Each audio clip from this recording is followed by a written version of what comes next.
রায়ের প্রতিক্রিয়ার জন্য আমার একটা কোরআনের আয়াত সবসময় মনে হতো, যেটা হলো অমাকারু অমাকার আল্লাহ আল্লাহু খায়রুল মাকিরিন।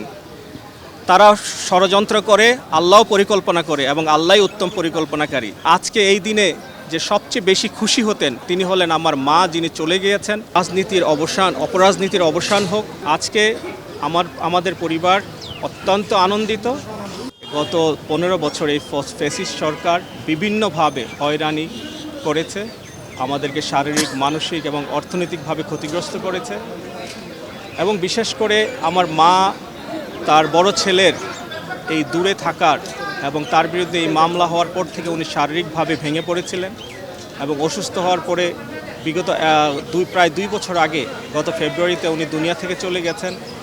এবং উনি যাওয়ার আগে শুধু একটা কথাই বলতেন যে আমি কায়কোবাদকে একবার যদি বাংলার মাটিতে দেখে যেতে পারতাম। নগদের সর্বোচ্চ বার 167 টাকা রিচার্জে পাবেন 1 লাখ টাকা পুরস্কার। আরও আছে প্রতি সপ্তাহে পুরস্কার ও ক্যাশব্যাক। উনি সবসময় এই আকুতি নিয়েই বেঁচেছিলেন। তো আজকে আমার মা সবচেয়ে বেশি খুশি হতেন। ওনার চোখের পানি, উনি চলে যাওয়ার আগ মুহূর্ত উনি বলে গেছেন যে কায়কোবাদ কবে আসবে দেশে।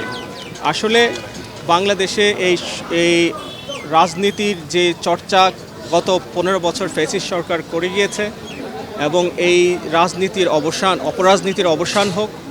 গত 5ই আগস্টে বাংলাদেশের ছাত্র জনতার রক্তের বিনিময়ে আজকে এই জাজরা সত্য রায় প্রকাশ করার সাহস পেয়েছে। আমি যাদের বিনিময়ে, রক্তের বিনিময়ে আজ বাংলাদেশ দ্বিতীয়বার স্বাধীন হয়েছে, তাদের আত্মার মাগফিরাত কামনা করছি এবং তাদের পরিবারের প্রতি জানাচ্ছি সমবেদনা।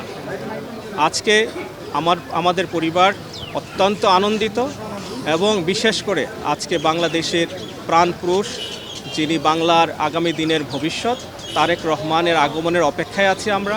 এবং আমি আশা করব ওনার আগমনের মধ্য দিয়ে বাংলাদেশের এই ধরনের অপরাজনীতির পরিবর্তন হবে ইনশাআল্লাহ। রায়ের প্রতিক্রিয়ার জন্য আমার একটা কোরআনের আয়াত সবসময় মনে হতো, যেটা হলো অমাকারু অমাকার আল্লাহ আল্লাহু খায়রুল মাকিরিন। তারা ষড়যন্ত্র করে, আল্লাহ পরিকল্পনা করে এবং আল্লাহই উত্তম পরিকল্পনাকারী। তো আজকের এই রায়ের পরে আমার এই কোরআনের আয়াতটা প্রায় মনে হচ্ছিল। তো আজকের এই রায়ের মধ্যে বাংলাদেশের মানুষ বাংলাদেশকে কলঙ্কমুক্ত করলো এবং যাদের রক্তের বিনিময়ে 5ই আগস্টে যাদের রক্তের বিনিময়ে এই জাজ সাহেবগণ সত্য লেখার সাহস ফিরে পেয়েছেন, তাদের রুহের মাগফিরাত কামনা করছি। এবং আজকে এই দিনে যে সবচেয়ে বেশি খুশি হতেন তিনি হলেন আমার মা, যিনি চলে গিয়েছেন। এবং যাওয়ার আগ মুহূর্ত মা বড় ভাইয়ের কথা চিন্তা করে উনি শারীরিক, মানসিকভাবে খুবই অসুস্থ হয়ে গিয়েছিলেন এবং উনি একটা কথাই বলতেন যে বাংলাদেশে আমার কায়কোবাদ কবে ফিরে আসবে। তো আমরা আমাদের পরিবার পক্ষ থেকে আপনাদের কাছে কৃতজ্ঞ, আমরা পুরো বাংলাদেশের জনগণের কাছে কৃতজ্ঞ এবং যাদের রক্তের বিনিময়ে আজকে আমরা এই দ্বিতীয় স্বাধীনতা পাওয়ার পরে এই মুক্তি পেয়েছি, তাদের পরিবারের প্রতি আমরা কৃতজ্ঞ।